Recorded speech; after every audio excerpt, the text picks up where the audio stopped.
Hey guys, we're here for class 10 of Fundamentals of Legal Research, and it's a super duper important chapter on legal writing skills and things to keep in mind when you're doing a legal writing document. It's different than any other writing. It's obviously different from any research paper that you've done before. It's different from any fiction or expository writing. It's very specific to a law profession. So try to pay attention. I know it might get tough doing this through an online video, but bear with me, and hopefully we'll all learn something. I like this little quote by Tolkien. When you start looking, you'll find something, but it's not always the something that you were after. So I think that applies very much with legal research. You keep looking and you find all sorts of things, but maybe it's not what you wanted to say, or maybe you're finding other things. So keep that in mind. It's a puzzle. I think this is just a little review from Shepard's last week. Remember what a Shepard's editor does. So a Shepard's editor or their computer program will read through every new published case. And then it makes a list of internal opinions. Remember, the internal opinions are the cases cited in a case, right? A case has, they're citing two other cases. Those are called internal opinions. And then it gives it one of these, if the case has been discussed enough, these editors will assign what they call a treatment code, telling how the new case affects the precedential value of the internal opinion. And we went over the treatment codes in our quiz last week. So 2 things you're going to do to use Shepard's for. 1, is your case good law? 2nd, are there other cases on the same issue that are listed in the Shepard's report that can help you further your research? So don't forget that Shepard's is valuable to do that as well, to help you with your research. Okay, so here's what happens. I think we started this on the first day. If you look at the first chapter, something happens. Somebody comes into your office with a problem, or you're working on a case with an attorney, and then the attorney has an idea for a motion, or there is a trial coming up and you have to evaluate all of your legal options in the trial, or there's an upcoming deposition. So before any of these things happen, you have to perform the legal research. And I remember one attorney I used to work with, before she deposed someone, she did a draft motion for summary judgment, which would be, outlining all of the elements needed to prove a case, and seeing in this deposition what elements she could establish as a matter of fact, as a without opposition, that she wouldn't then have to prove at trial. So she can get that in a deposition, and then maybe if she had all of the elements satisfied through depositions, she could win a motion for summary judgment. So a lot of different strategies for when you're performing legal research, and a lot of different points in the litigation process, or pre-litigation process, or even non-litigation if you're dealing with a more transactional practice. Your researcher, whoever is the researcher, is it you? Is it one of the attorneys? You're given the assignment and you're given a deadline, and be very, very careful about deadlines in a law firm environment. Deadlines are that. They are deadlines, and if you miss them, there are terrible repercussions for the client and therefore the law firm. And then, so after you do your research, you report your findings in some sort of memorandum.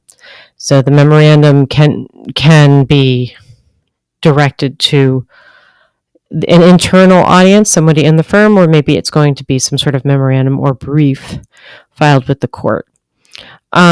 So when you're doing your memorandum as a legal researcher in the firm, you want to make sure that what you are doing is good enough that the attorney doesn't have to double check you. The intent is that the attorney can rely on you for the research and then make decisions accordingly on how to proceed in the client's matter. Okay, so in the Hamey's book, one of the things that they talk about is outlining. And outlining is just as in any other writing, but it's extremely helpful in legal writing because sometimes you have all of this information and you're like, how do I put it together? What the heck do I do? So then you start with your basic outline. And from there, I think of them like as little tree branches. And then you kind of put, this case belongs here, or this section belongs there.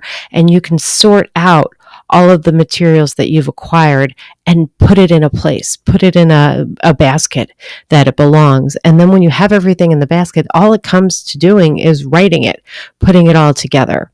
So your outline are these tags that you to add content. And we did this in case briefing. When I, on the board or virtual board, I wrote out the headings. Okay, what's the judicial history? And as I go through the case, I find things about the judicial history and I throw it under there so that when you're writing your final brief, you just have to consolidate that and turn it into something that actually makes sense.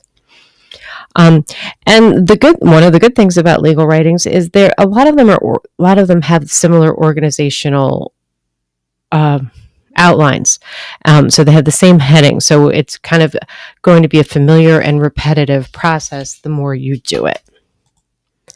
Okay, so things that we're always going to look at. So, we did this kind of in our case brief too, but you have an introduction. Okay, when you're doing a legal writing for a memo or something like that. An introduction, you have your facts, you have your issues, the rules of law, what cases or statutes are you relying on in this legal writing? And then your analysis section where you're actually applying these rules of law to the specific set of facts that you've put in your facts section. Okay, and then somehow there's a conclusion. What are your conclusions? What is the answer to the issues? How should we proceed? What are our next steps? So if you start putting these things out, like even think of note cards, if you had little cases and statutes out on note cards and then just putting them in different piles, and that's kind of, part of your outline. And outlining is like, sometimes students come to me and they're like, I don't even know where to start. I don't know how to do this. It's such an overwhelming project. It is an overwhelming project, but if you start with your outline, okay, you're 10% done with that. You're like, okay, well, I know my facts. Let me plug in my facts. I know my issues. Let me plug in my issues. Oh, here's the cases I'm relying on. Let me put them in the rule of law section and describe those sections. And then you might even have your conclusion, and then you kind of just backtrack and work on your analysis. And it's just a very efficient way of doing writing. Okay, so let me go to the textbook. Is it not 274?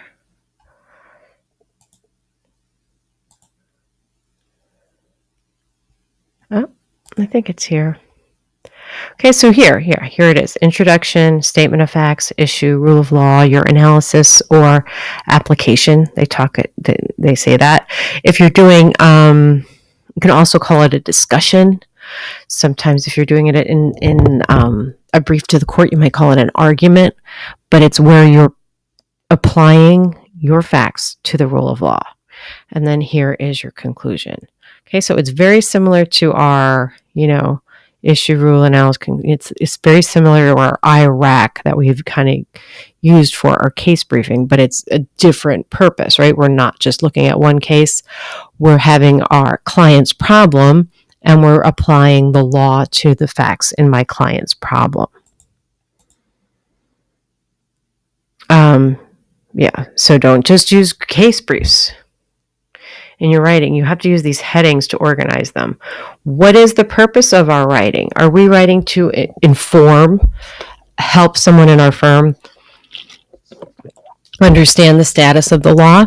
Or are we arguing at one point over another? Are we being an advocate for our client to the court or to an opposing attorney? Okay, make sure you leave time to edit and revise.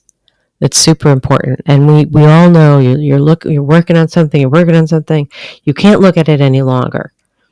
Okay, so if you have time to put hours between looking at it again or even a day, and then you go back and read it, your editing is going to be so much better, or revisions are going to be so much better because you're looking at it with clean eyes, that you can see what actually makes sense, not based on like, yeah, I've rewritten this going sentence by sentence. You kind of look at the big picture.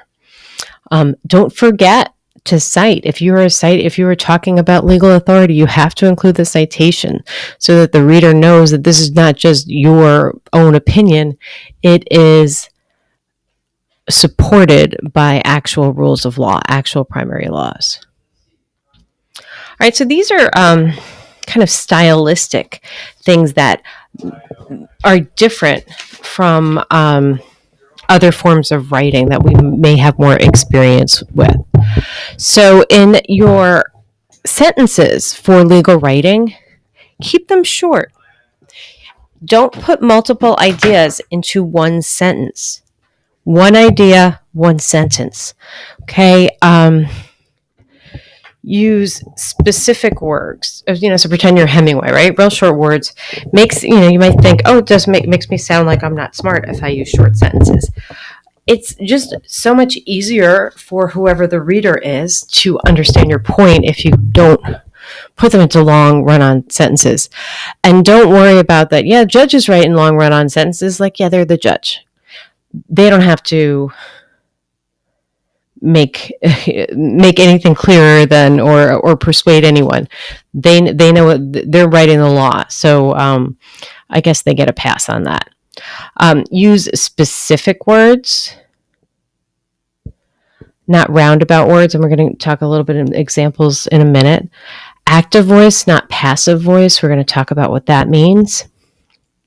Front load your sentences. Don't say the action was performed by Joe. Say Joe performed the action, right? Your subject, your noun comes first, then your verb. And then avoid excess words if they're not necessary. Okay, don't use things like over and above when you can just say, above. Okay, excessive words makes for nonsense. We're not being paid by the word here. And then my favorite acronym, which is funny, I was showing my husband presentation similar to this, and he's like, what does that mean, KISS? I'm like, it's the acronym for Keep It Simple, Stupid, which I think most of you guys have actually heard. So what do I have in my textbook here? Okay, active voice. Okay, so active voice is a very specific thing. Well, that is one of the things that any legal writing instructor will tell you to use. Okay, so look at this. She soon regretted her actions in this textbook page here. Okay, so that's an active voice, right? It's very obvious who the subject is. She, it's not a name, but it's this, whoever that person is. She regretted her actions. Okay, so look at how much clearer that looks than the second sentence. It was not long before her actions made her sorry that she had done what she had. What the heck does that mean? So what we did in this active sentence, we took the subject, she, right? Regretted her actions. That's her action. That's the verb. And then when? She soon regretted her actions. Okay? Victor kicked the ball instead of the ball was kicked by Victor. Susan drove the vehicle instead of the vehicle being driven by Susan. Okay, noise words. Look at this, like itty-bitty words that just take up a lot of room. A motion to suppress the confession was brought by the defendant. And see how this is kind of the active versus passive voice is driving how to avoid these little extra words. Okay, the defendant moved to suppress the confession. So see, even eliminating these itty-bitty words causes you to use active voice. Okay, same thing. Front-loaded sentences. Actor, action, object. Okay, just your I don't know if you guys remember diagramming sentences in grade school or high school, but subject, verb, object helps you out, and they all turn it into this active voice.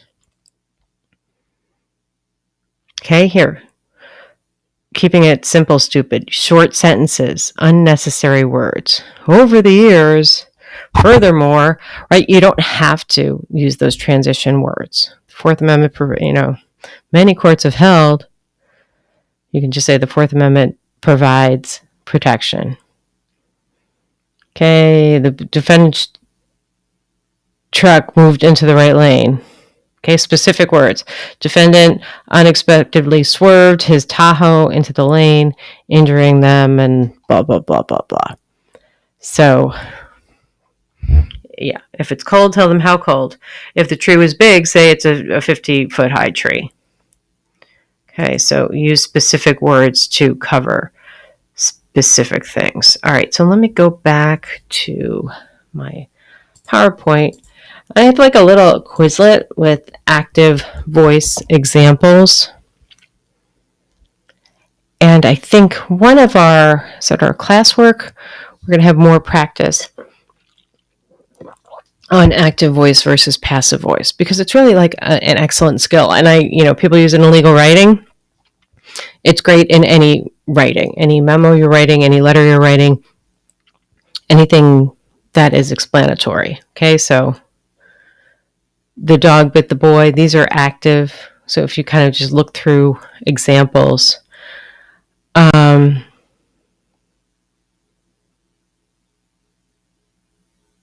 this isn't act, this is passive. So turn it into active. Scientists have conducted experiments to test the hypotheses. I would just say scientists experimented to test the hypothesis. Hundreds of tourists. Why do we have to say are visiting when we could just say visit the statue every year? A very strong firefighter carried a woman downstairs. The police blocked the street. Well, I mean, I don't really care. Okay, so if we go to you can do a little test in this Quizlet on your own time if you want some practice with the active versus passive voice skills. I think we have to say here whether this is active or passive. This is passive. Passive.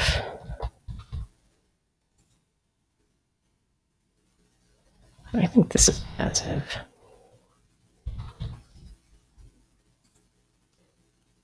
And that would be active.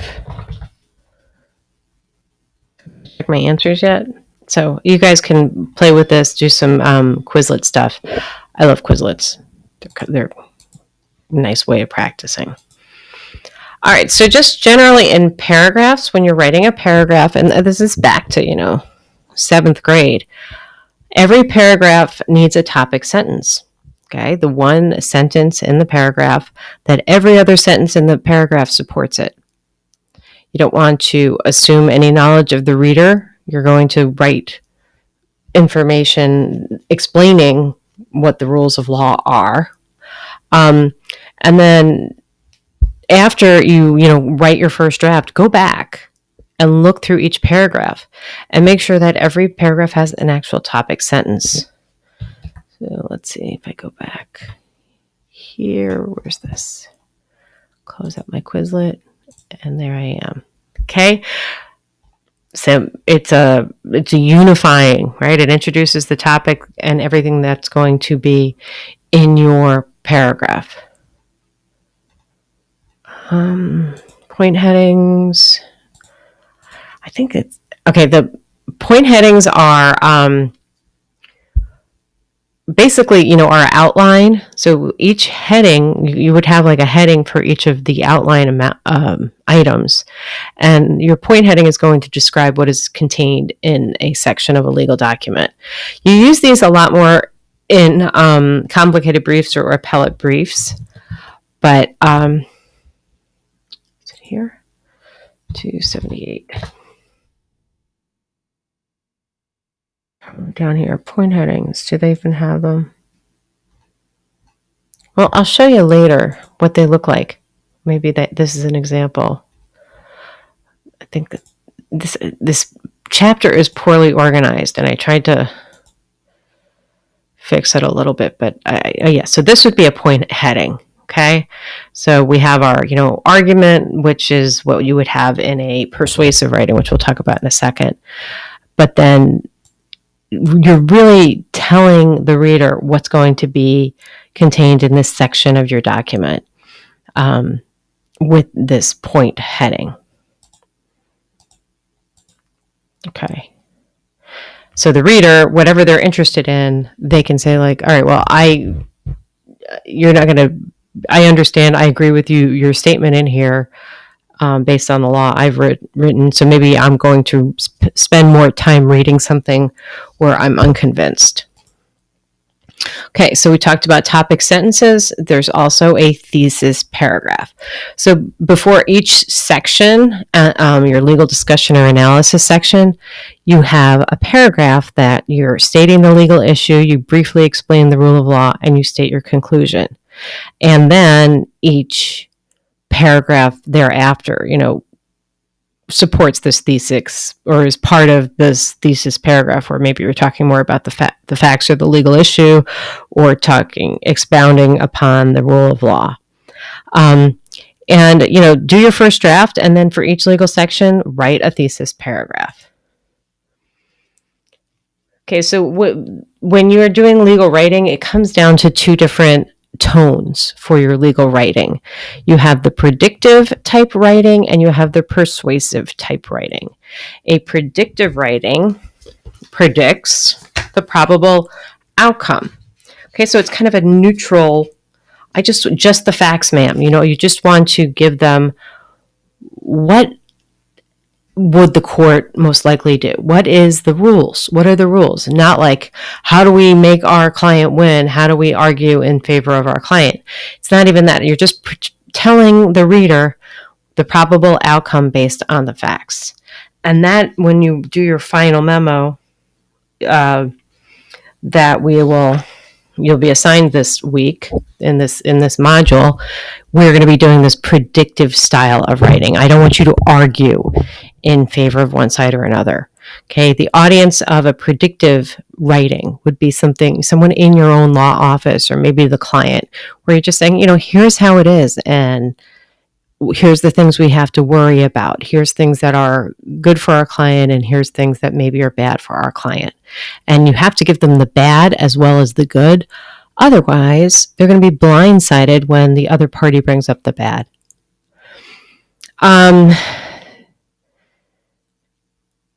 Think about, I don't know if you guys have been watching the debates, any of the recent debates, but if you're not prepared for the question, how are you going to answer it? Okay, so you can't be blindsided. Okay, so persuasive writing, that's the writing that you're doing when you're trying to argue for your client's position. It's designed to persuade whoever is reading your document that your outcome, the outcome you are advocating, is more desirable than the other alternative. And you're usually writing this to the court, to a judge or a panel of judges. Okay, and we're not going to do this in our writing for our final memo, but you have to, obviously know that it exists. Okay, so predictive writing, some elements of it. You're seeking an answer to a question. You want an objective evaluation. You are trying to predict maybe how a court might rule, or if you're in, say, an administrative thing, how, say, the EPA might rule, or the Department of Labor might rule, or the Internal Revenue Service might rule. And you're going to do this research, and based upon the outcome of your research, you're going to advise your clients, you're going to assist your clients, or maybe you're going to proceed in litigation in one way or another. Okay, and our interoffice memorandums are examples of persuasive writing. Predictive writing, holy cow. The general structure of a predictive type of writing You have your facts, you have your issue, you have your rules, and then so your legal explanation would be like your rules, your legal application would be your analysis, and then your conclusion. And remember to use your topic sentences in your paragraphs, and then use your thesis paragraph for each section of your analysis. Okay, and make sure you know that you can write. It's writing, right? We're not even using paper anymore. All you're doing, you can copy and paste sentences and change up much more easily than back in the days of the typewriter, or if you're writing things out longhand. Okay, so Memorandum of Law is an example of these predictive forms of writing. You just kind of say, if you're in a firm, someone might say, write a memo on this, or write an interoffice memo on this, or a legal memorandum, just some synonyms for that. And if you are a law student, a paralegal, a newer lawyer in a big firm, you write a lot of memos. And the audience for this memorandum of law would be whoever the supervising attorney is. And this will then appear in the file, for the rest of the file's life, so that people can go back and refer to it. And if you're a writer of a memo, you might keep, your own electronic copies of the memos that you've used to refer to later. If you have, especially if you're in a certain area of law that you practice all the time, this will be helpful for you, that you can reuse the research. So one of the things you're going to be doing,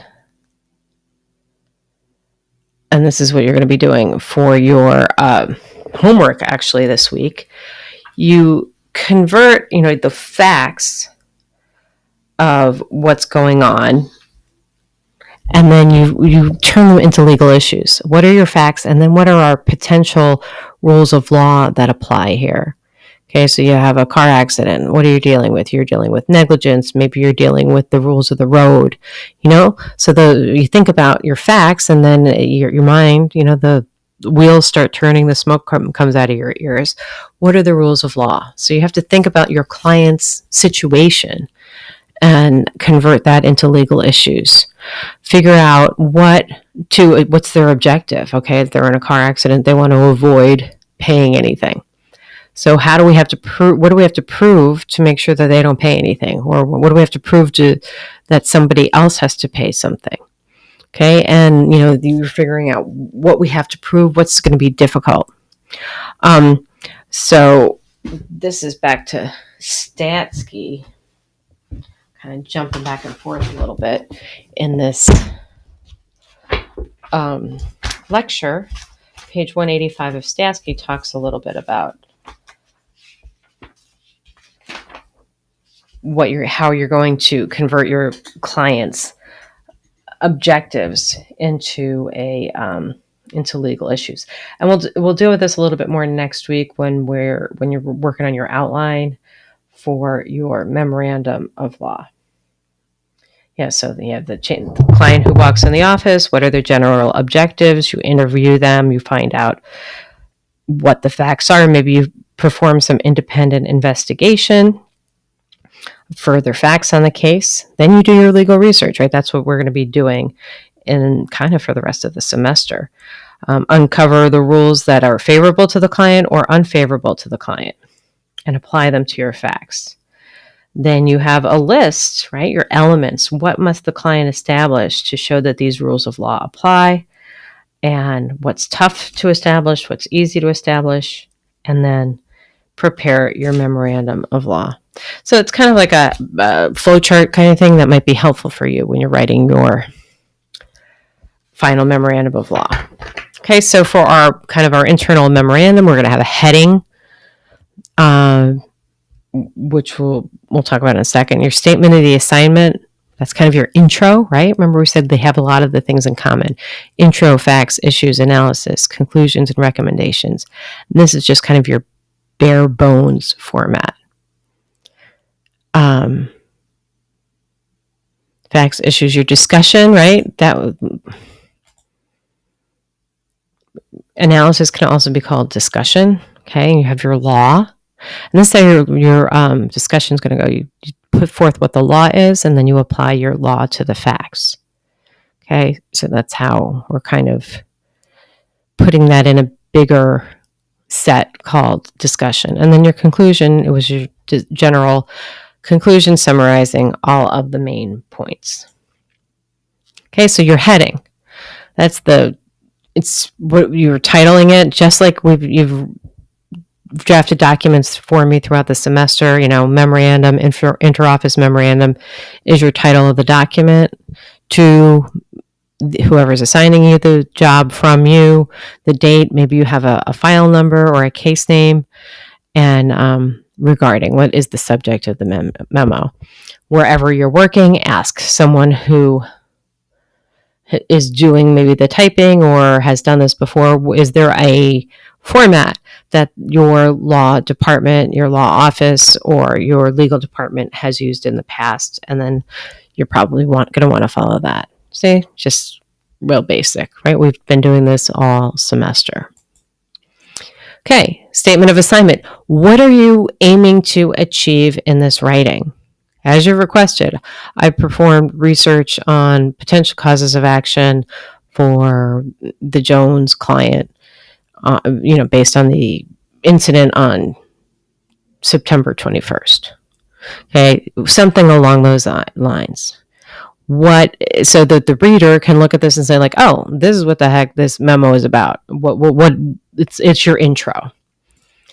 Okay, remember outlining. We're going to do our facts and our parties. We're going to do our issues, our discussion. Okay, so we have our laws, what cases, what statutes, what do they stand for? So I said a case, and this is what the rules of law put forth in this case, and these are the requirements for the rules of law to apply.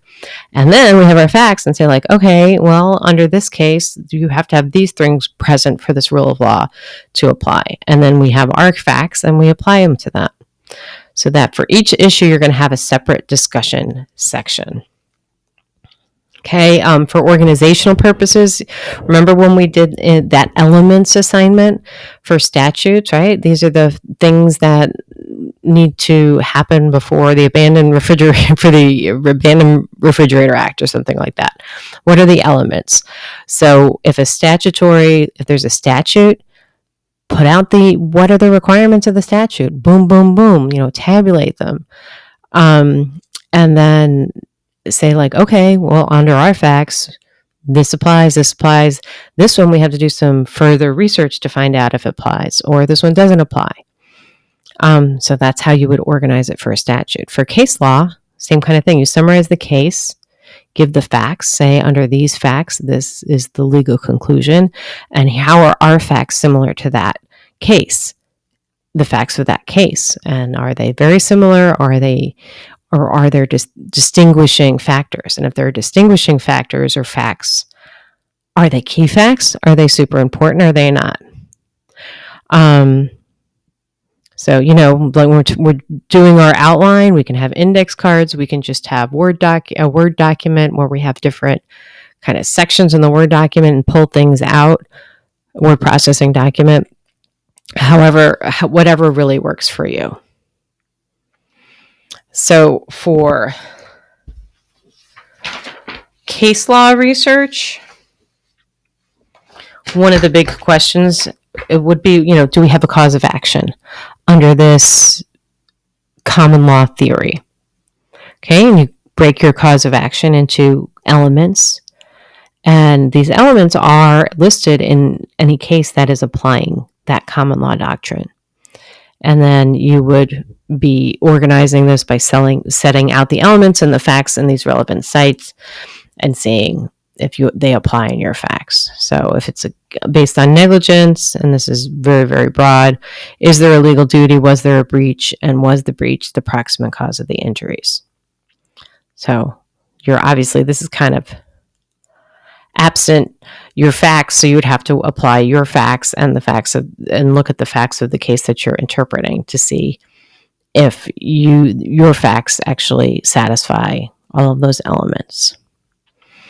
Okay, when you're writing out your facts,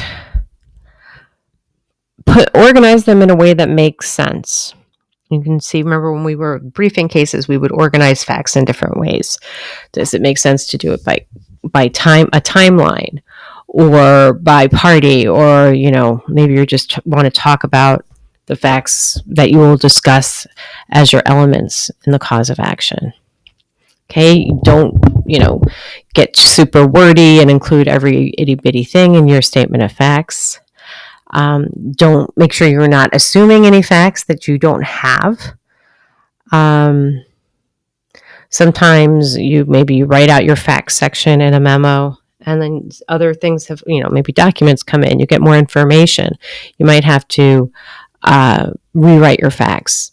Or you write your memo, say like, well, I don't know if this guy had knowledge. If he had knowledge, this is the conclusion of law. If he didn't have knowledge, this is the conclusion of law. So if you don't know that, you can give the reader options either way. All right. I'm going to pause this for now so it doesn't get too lengthy, and then we'll kind of go on to talk about issues.